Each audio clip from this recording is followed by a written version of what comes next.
네, 이번에는 전남 곳곳의 소식 깊이 있게 알아보는 네트워크 연결 순서입니다. 먼저 순천방송국 연결합니다.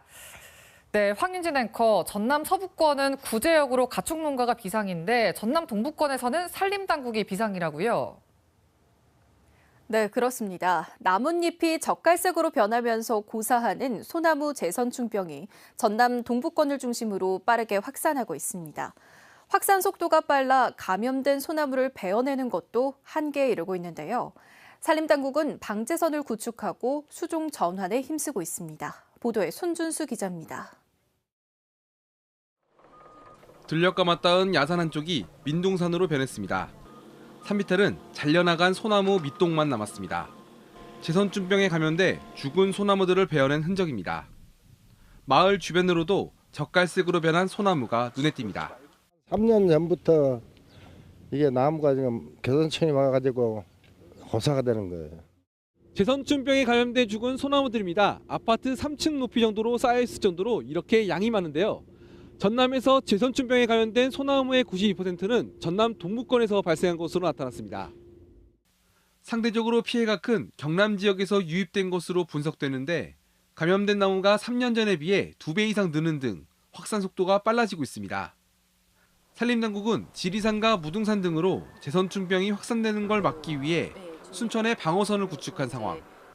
하지만 죽은 소나무를 베어내는 것보다 감염 속도가 빨라 어려움을 겪고 있습니다. 전남도는 감염에 취약한 소나무 대신 편백 등 화렵수를 심는 수종 전환에 힘쓰고 있습니다.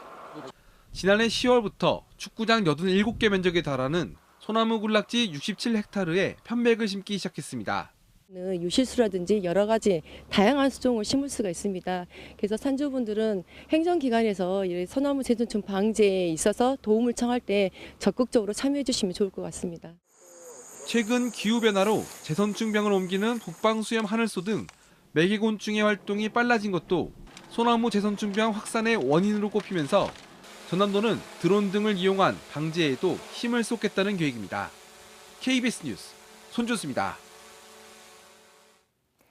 2026 여수 세계섬 박람회 기간 여수공항의 국제선 운항이 추진됩니다. 여수 세계섬 박람회 조직위원회는 어제 박상우 국토교통부 장관을 면담하고 섬 박람회 기간 여수공항의 부정기 국제선 운항을 허가해 줄 것과 함께 국내선 증편, KTX 여수행열차 증편 등을 건의했다고 밝혔습니다. 또 정부가 2026년을 섬 방문의 해로 지정해 줄 것도 요청했습니다. 이에 대해 박상우 장관은 섬 박람회 성공 개최를 위해 항공, KTX 등 관람객 교통 편의를 도모할 수 있도록 최선을 다해 지원하겠다고 답했습니다. 고흥군이 식품기업인 대상 하나수산과 업무 협약을 맺고 김육상양식 기술 개발을 위한 공동연구를 추진합니다. 고흥군은 현재 양식장 수조에 김 원초를 재배하는 육상양식 1차 시범사업 실증에 성공했고 2차 사업을 위해 시설 규모를 늘리고 있습니다.